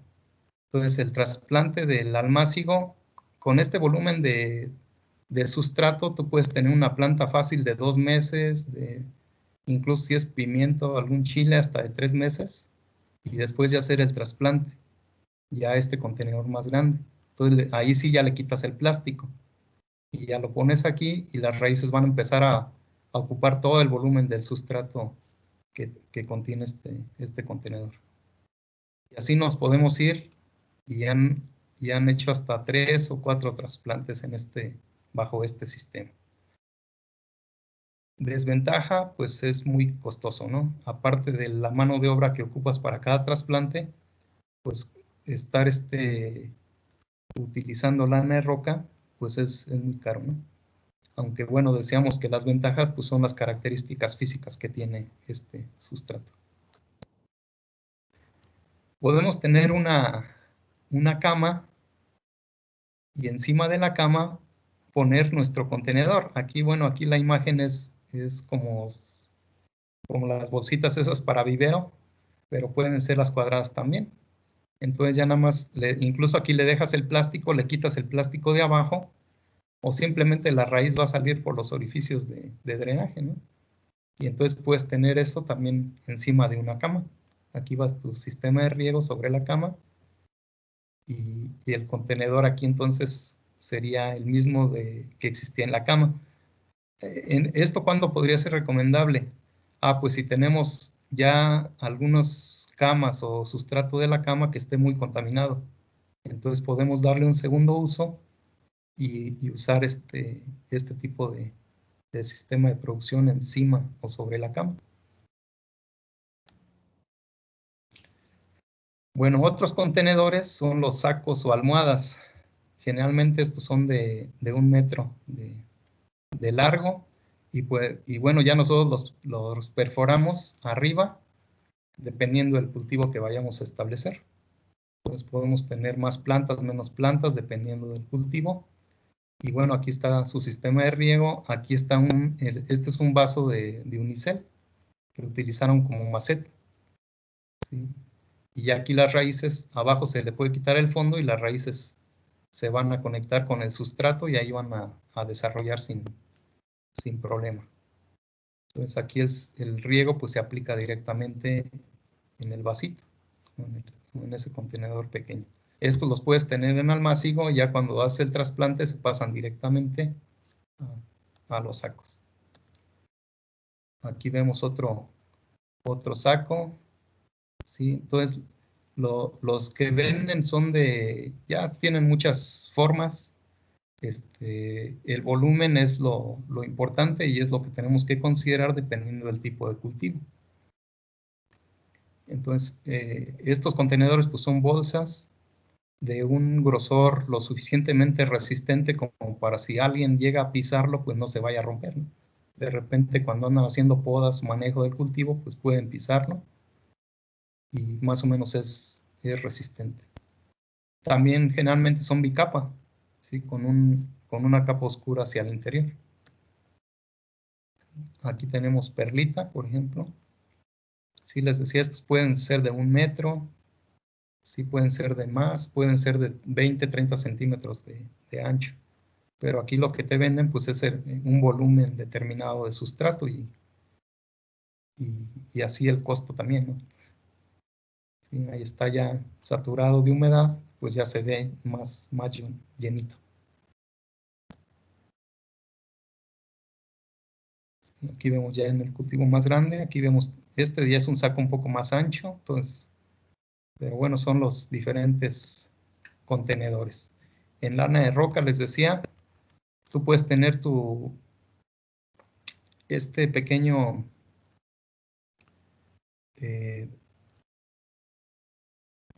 cubo, fue el nombre, este pequeño cubo para almácigo y luego ya se trasplanta. Haces la perforación a la separación que tú necesitas dependiendo del cultivo. Y bueno, ahí está el desarrollo. Decía, las raíces de la planta van a crecer hacia el interior del sustrato y pues ahí lo van a saturar. Generalmente estos sustratos en este tipo de contenedores pues son para un solo uso. Además, como el volumen no es muy grande, las raíces de la planta van a crecer van a saturar prácticamente todos los poros de ese sustrato. Por lo tanto, para el siguiente ciclo, ¿cómo separan las raíces del sustrato? Pues es muy complicado, ¿no? Entonces, generalmente son para un solo ciclo de cultivo. Aquí ya está, vean cómo se establecen y ahí ya les van quitando. A veces ya traen estas líneas viene punteado, digamos, ya para quitar nada más la capita de aquí del saquito y después establecer el cultivo. Aquí lo están humedeciendo. Aquí va la estaca del sistema de riego y ya empiezan a humedecer el sustrato para preparar el trasplante. ¿Sí? Puedes tener, veas, 2 hileras aquí. Obviamente aquí el saco es un poco más ancho. Pero bueno, hay muchas opciones. Aquí está en seco. Y vean, les decía, el espacio que llega a ver para que con toda la humedad que va a retener, pues esto queda después llenito, ¿no? Todo el espacio del contenedor. Aquí se ve la parte de adentro negra, aunque de afuera sea blanco. Para fibra de coco, bueno, estos también les conocen como slabs y pueden ser de 1, de 1,5 metros, de 2 metros y ya te digo, te los pueden vender ya con las perforaciones para que aquí pongas el cubito de lana de roca o incluso de los que ya existen en México de espuma de poliuretano o puede ser también de fibra de coco, ¿sí? Y tener todo el manejo con fibra de coco. Aquí ya está húmedo, ya llenó prácticamente el volumen del sustrato. De lana de roca, les decía, existen muchas presentaciones y puedes tú estar haciendo diferentes trasplantes. Y vean aquí, en la bolsita esta que se ve aquí en medio, esta son circulares y es para hacer la siembra. Entonces, este cilindrito que se forma, tú lo metes en una charola de poliestireno que tiene la cavidad redonda, no cuadrada. Entonces, aquí los colocas adentro de la charolita y aquí en este hoyito haces la siembra. Y ya de ahí empieza a desarrollar la plantita y luego se trasplanta aquí. Sacas otra vez el cilindro y lo metes en estos hoyitos ya de este siguiente contenedor, ¿no? Y también hay slabs, este es de 1 metro, entonces hay muchas formas, ¿no? Estos otros también son para almácigo, ¿sí? Estos que vemos aquí con cuadritos. Entonces prácticamente te pueden vender todo lo que necesitas para todas las etapas de producción del cultivo. Ahí tenemos otra imagen también de este tipo de contenedores que digamos son los más comerciales. Y por ahí en las empresas que hemos visitado, de repente ya terminó el ciclo de cultivo y si es por ejemplo, lana de roca, perlita, vermiculita, El problema es que como son inorgánicos, pues estos no los puedes descomponer. Entonces, allá afuera de los invernaderos hay lugares donde ya tienen ahí pilas de contenedores de ciclos anteriores. Y pues finalmente se convierte en una fuente de contaminación, ¿no? Entonces es el inconveniente, que nada más los puedes utilizar una sola vez. Si fuera fibra de coco, pues la ventaja es que esto pues, lo puedes llevar a compostar, tanto la fibra como los restos de plantas. Entonces eso sería la ventaja de un sustrato orgánico. ¿Sí? Ahí tenemos otra imagen con otros cultivos, donde también son contenedores de ese tipo. Lana de roca con cubitos, y vean, les decía, ponemos el cubito encima del saco, del slab, y ya, así veríamos ya una vez que trasplantamos.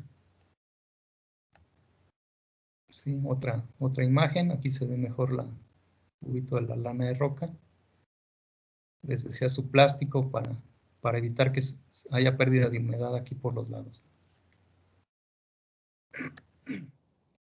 Bueno, los más comunes pues son esos sistemas que ya vimos hasta ahorita. Sin embargo, bueno, también puede haber producción vertical en el invernadero. En este caso, vemos aquí un cultivo de fresa, ¿sí? que les decía, los españoles han trabajado mucho lo de densidad de población para aprovechar al máximo la radiación que hay al interior del invernadero. Entonces aquí es fresa, el sustrato es perlita. Bueno, este es en Grecia, pero son sistemas parecidos a los que han desarrollado en España. Entonces aquí los contenedores, vean, no son muy anchos, son un poco largos, ¿sí? Y aquí se van acomodando en diferentes capas. Entonces aquí hay que tener un sistema de soporte, ¿sí? Que nos permita hacer esto. Pero bueno, es producción vertical. Aquí tenemos otra imagen para cultivos de hoja. En producción vertical, pues va a ser más complicado meter un jitomate, ¿no? Entonces, competirían mucho por la luz. Entonces, aquí lo conveniente, generalmente, o los cultivos que se utilizan son de hoja. Entonces, aquí vemos arúgulas, lechugas, no sé qué sea. Entonces, hay diferentes cultivos. Vean aquí los contenedores, son como, pues no sé si sea una lámina ya plastificada o ya sea directamente un polietileno rígido, ¿no? Aquí va en medio el sustrato, ¿sí? Y bueno, igual hay que cuidar de que el sustrato no se caiga, entonces debe tener una cubierta de plástico, y luego aquí ya se perfora donde vamos a poner nuestro cultivo.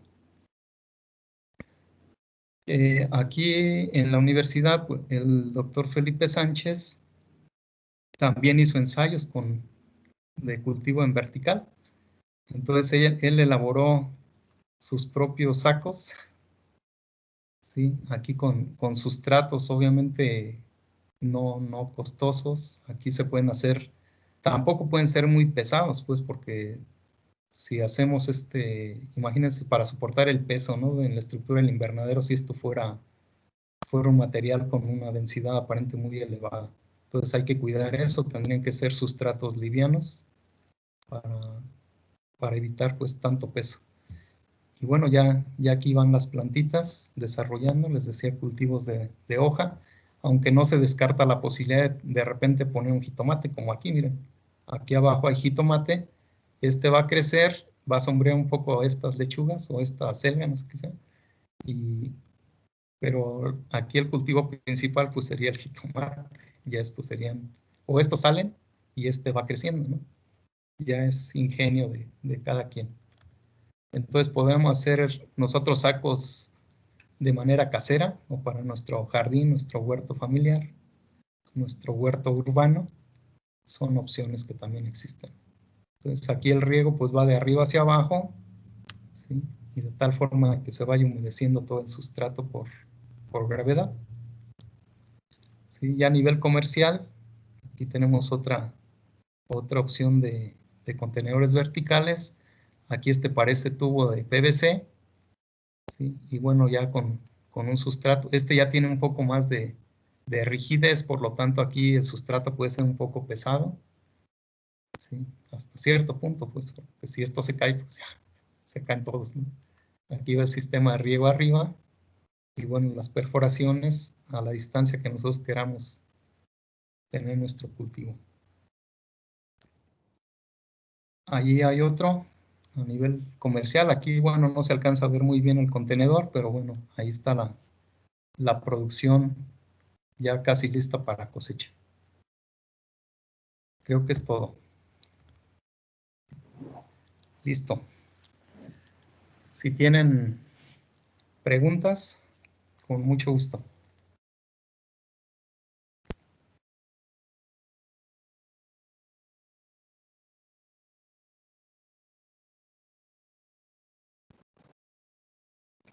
Profe, Sí, adelante. ¿nos va a enviar algún tipo de, como el profesor Efraín, algún tipo de guía de cuestionario? Pues es que es todo lo que vimos. Realmente bueno, ahorita acabando las preguntas del tema, íbamos a abordar, por eso dejé un poquito de tiempo, íbamos a abordar lo del examen. Sí, pero pues el examen va a venir de lo que hemos visto en estas 2 semanas. Sí es algo de material, sí, pero en mi caso va a venir algún problemita así muy, muy sencillo, ¿no? Como esos que vimos de algunos cálculos del sustrato, de porosidad o de retención de humedad. Sí, general, casi todo va a ser, yo creo un 90% va a ser teoría, ¿no? ¿Alguien tiene Bueno. preguntas sobre los temas que abordamos? Profe, yo, Sí, adelante. ¿en los tubos verticales están completamente llenos de sustrato o tienen secciones? Están por secciones, perdón. Ok. Generalmente tiene que ser completamente lleno. Por ejemplo, aquí no sé si ya están viendo esta foto de fresa, ¿sí? Donde es un tubo como de PVC, ¿sí? Aunque aquí, vean, si nosotros, bueno, sería muy difícil que llenáramos nada más un hueco, ¿no? Porque por el peso del sustrato ya húmedo, pues seguramente se caería, ¿no? Entonces aquí lo conveniente sí es de que se vayan llenando. O aquí en este tubo que construyó el doctor Felipe, ¿no? Donde se ve que está todo completamente lleno de sustrato.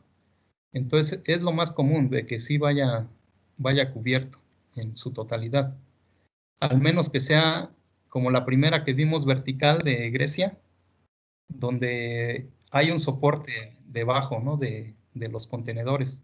Pueden ser no sé, como anaqueles, y allí ir colocando encima en las macetitas, ¿no? Con el sustrato. Pero generalmente sí van totalmente llenos. Gracias, profe. Sí, de nada. ¿Sí, alguien más?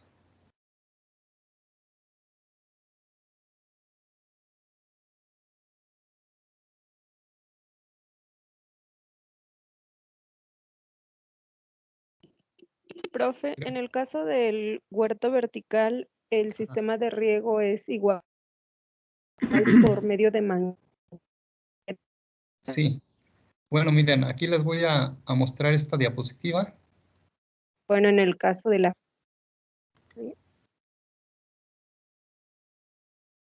Ven aquí en de la fresa. Aquí tienen, aquí por ejemplo están los orificios donde ponen el cultivo, ¿no? Pero si se dan cuenta, hay un tubín en cada orificio. Sí, entonces aquí para Yo los no de estoy arriba, viendo nada, no sé si sea mi internet. Ah, ok, a ver. No se proyecta, profe. ¿Dónde estoy? ¿Dónde estoy? Sí, se los voy a proyectar. Es que cuando terminé la presentación se descargó. ¿Ahí lo ve? Sí. Ok.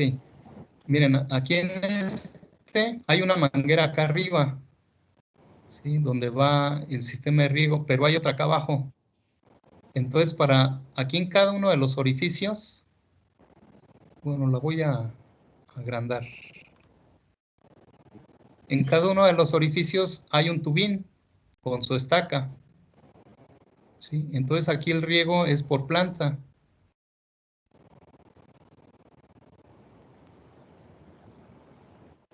¿Sí se alcanza a ver?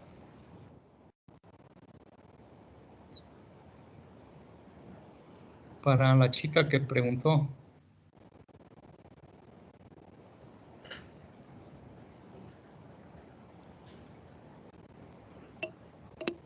Yo no lo estoy viendo.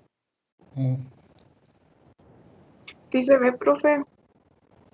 ok, a lo mejor entonces su internet. Sí se ve. Sí, ya En tiene mi un ratito. computadora no se ve, no sé si sea mi Pero bueno, internet, si alguien más lo está viendo. era en el cultivo donde estaban tubos como de PVC Ah, ok, no, gracias. hacia arriba. Ahí se le hacen orificios para poder hacer el trasplante. Y en cada orificio va conectado un tubín con su estaca para el sistema de riego. Pero también por ejemplo, en el del Doc Felipe, allí el riego es de arriba hacia abajo. Entonces ahí tú haces el trasplante hasta que ya sabes que todo el sustrato tiene humedad. ¿Sí? Y ya los siguientes riegos, pues ya se hacen, igual se va regando por gravedad. Se pueden hacer de arriba hacia abajo. Entonces pueden tener dos opciones. Puedes hacerlo así como estos españoles, o bien por gravedad, nada más colocando el riego arriba, ¿no? De arriba hacia abajo. ¿Alguna otra pregunta?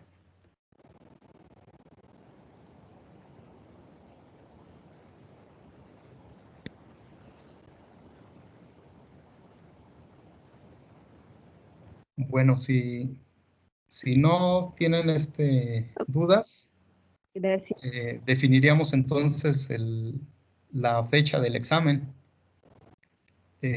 Yo me gustaría dejarles pues unos días, por lo menos esta semana que viene, para que alcancen a prepararlo, ¿no? Porque sí es algo de material como quiera el que vimos.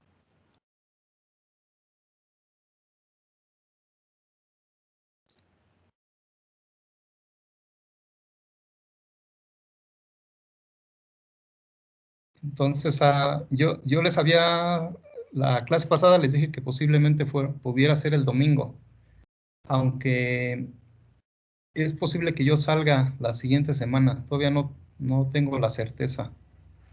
Entonces, me gustaría que fuera el viernes en la noche o el sábado.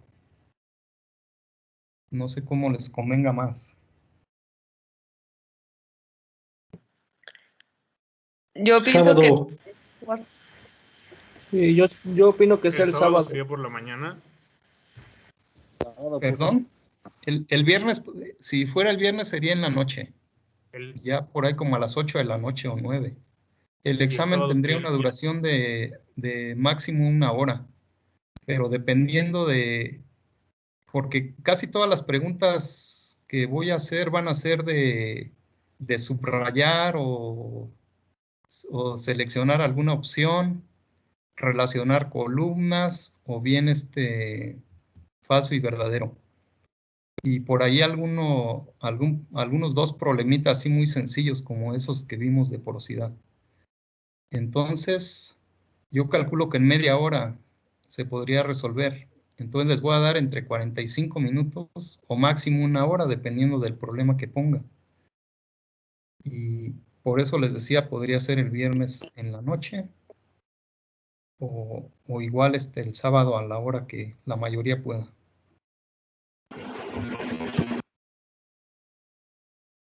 yo opino que el sábado, profe, porque igual, bueno, igual hay algunos compañeros que tienen que salir de su casa para ir a conectarse a un ciber o a algún lugar donde tengan señal y pues en la noche yo creo que se hace un poco más complicado. Ah, ok, sí. Bueno, sí, Profe, tomamos en cuenta esa consideración. bueno, en dado caso, ¿en qué horario sería en la noche? El día viernes. Pudiera ser no tan noche, digamos, a lo mejor a las 6 o a las 7. Y ya de tal forma de que todavía que estemos terminando antes de que oscurezca, por ejemplo. Pero si hay Ok. algunos que viven lejos de donde está el ciber, pues a lo mejor sí se les complica el transporte, ¿no? Sí. Bueno, mi recomendación, pues, si se puede que sea el viernes en la noche, bueno, también lo que diga mayoría, o si no sea el sábado, pero después del mediodía. Bueno, a nosotros nos complicamos por el trabajo. Y pues ahora sí que esa es una idea. A ver, ¿puede repetir? Porque se cortó un poco la voz. Que si no se pudiese lo que es el viernes en la noche de 6 de la tarde o así a máximo a las 9 de la noche, que fuera el día viernes, pero después de mediodía, después de las 2, si El sábado, fuera después de posible. las 10. Ok. Bueno, ¿qué opinan los demás? ¿Prefieren viernes o sábado? ¿El sábado en la tarde se podría, profe? Sí, también, pero sería lo mismo, o sea, Bien. no pasaría de las 7. Creo que la mejor opción es el sábado, ya que varios trabajan y el sábado ya tienen un poquito más en el tiempo de la tarde. Ok, entonces, pues si gustan, entonces lo dejamos el sábado a las 6 de la tarde, si les parece. Sí, profe. Totalmente de acuerdo. Muy bien. Sí, está Pues bien, aquí, está bien. Sí, profe. aquí no hay guías, Sábado en la tarde. no hay tareas o sea, tendrían que revisar las presentaciones, las grabaciones para que para que estudien. Si hay alguna duda en particular, igual pues como le han hecho con el doctor Efraín, o sea, no sé si todos anotaron mi teléfono, pero es 55 69 71 90 27. Me pueden mandar un WhatsApp. Y el examen lo vamos a distribuir en el WhatsApp del grupo, pero la recepción va a ser ya a mi teléfono o a mi WhatsApp personal. Igual ahí vamos a dar unos minutillos nada más de tolerancia. Ya que yo termine el examen, yo les diría para cuánto tiempo es, ¿no? El sábado les aviso. Y ahí les daríamos un margen para entrega, ¿no? Un margen de tiempo. En el pasado me parece que por ahí hubo gente que entregó después de la hora acordada, entonces ahí creo que el doctor va a darles un poco de sanción, porque no se vale pues que estemos en disparidad de circunstancias, ¿no? Con todos los demás. El examen sí hay que estudiar, o sea, no es un examen regalado, sobre todo, por ejemplo, cuando es de opción múltiple o cuando es de falso y verdadero, muchos se van con la finta y pues ahí tiene 50% de probabilidad de fallar, entonces hay que estudiarle. Profe, ¿puede repetir su número, por favor? Sí, claro. O se los anoto aquí en el WhatsApp, en el chat. Sí, por favor, gracias. Profe, Sí. a nosotros los del sexto, bueno, de sexto 2, yo hablo por mi grupo, ¿a dónde nos va a mandar el examen? Sexto 2. ¿No tienen WhatsApp para la materia? Ajá. ¿Está en el grupo de WhatsApp de sistemas?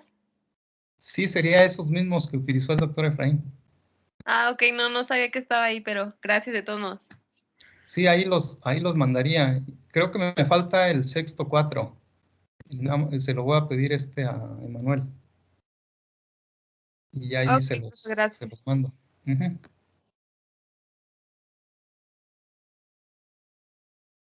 Sí, entonces, así quedaríamos. Profe, Ajá.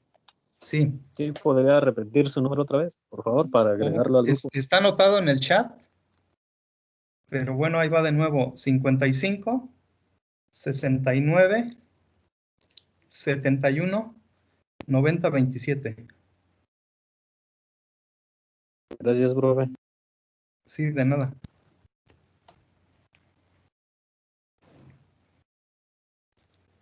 Bueno, pues entonces creo que ahí está, doctor Efraín.